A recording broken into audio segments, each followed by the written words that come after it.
La leçon 8.2, la pente en tant que taux de variation. On demande à un avion qui vole à 7600 mètres de monter à 10 000 mètres. Ça prend 6 minutes pour rejoindre 10 000 mètres. Quel est le taux de variation?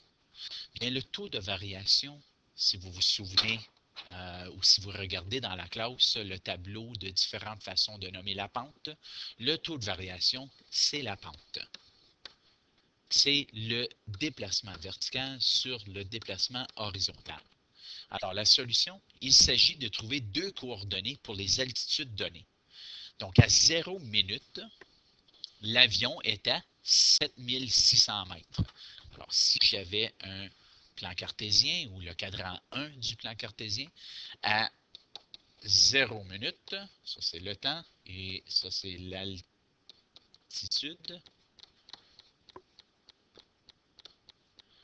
À 0 minute, l'avion est à 7600. Alors, j'ai le point 0,7600. Et à 6 minutes, l'avion est à 10 000.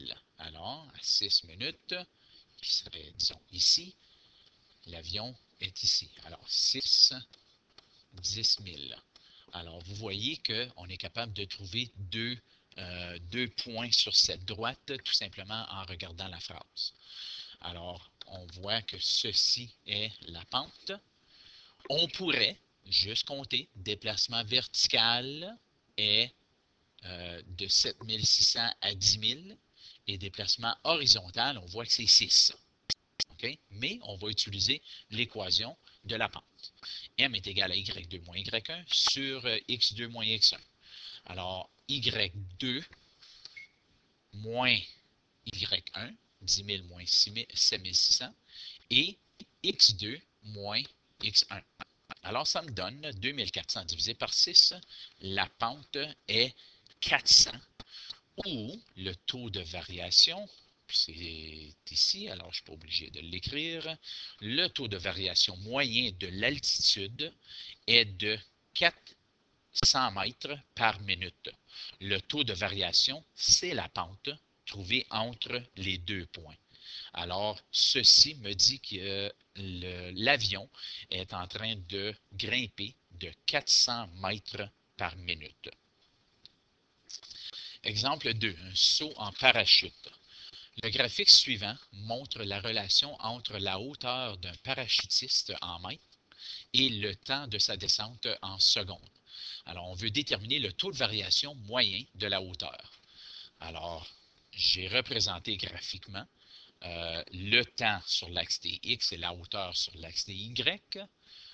On peut voir qu'à 0 seconde, c'est des secondes, oui, le parachutiste était à 500 mètres et 100 secondes plus tard, il était à une hauteur de 0 mètre.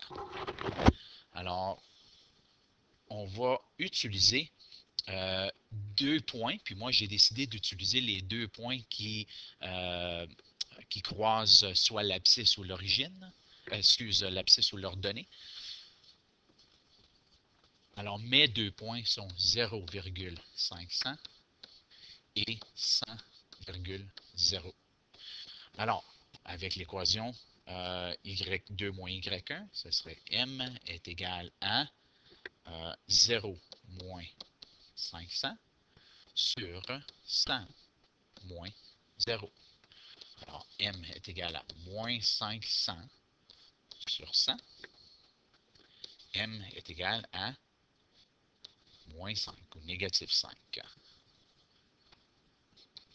Moins 5. Le taux de variation moyen de la hauteur est moins 5. Alors, le taux de variation est moins 5 mètres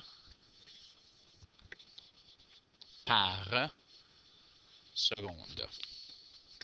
Alors, ceci dit que le parachutiste descend de 5 mètres par seconde en moyenne. Exemple numéro 3. Un fournisseur d'accès Internet demande un montant mensuel de base pour 10 heures, plus un taux horaire pour les heures additionnelles. Alors, le premier mois, Julie a utilisé Internet pendant 15 heures et a payé 18,75 $. Le prochain mois, elle l'utilise pendant 27 heures et paye 39,75 $. Alors, quel est le taux horaire pour les heures qui excèdent le premier 10 heures? Alors, avec ceci, on est capable de voir où on se ferait un tableau pour représenter le coût en dollars et le temps en heures. Puis, on dit que pour 15 heures, alors 15 heures, le coût est 18,75. 15, point virgule 18 et 75. Et pour 27 heures, on va aller un petit peu plus loin, le coût est 39,75. Alors, ceci dit, on a 2 points. Je vais utiliser l'équation de la pente. M est égal à Y2 moins Y1 sur X2 moins X1. M est égal à Y2, 39,75 moins Y1 qui est 10,75 sur 27 moins 15. M est égal à 21 sur 12. Puis dans ce cas ici, je vais le mettre en décimale car ça représente un montant d'argent. Alors, le taux horaire dans ce cas ici, ou le taux de variation, est 1,75. Alors, ça veut dire que ça coûte 1,75 $ pour chaque heure d'Internet utilisée. C'est ce qu'on représente sur le tableau ici. Et à la page 407 et 408, il y a des problèmes semblables à compléter.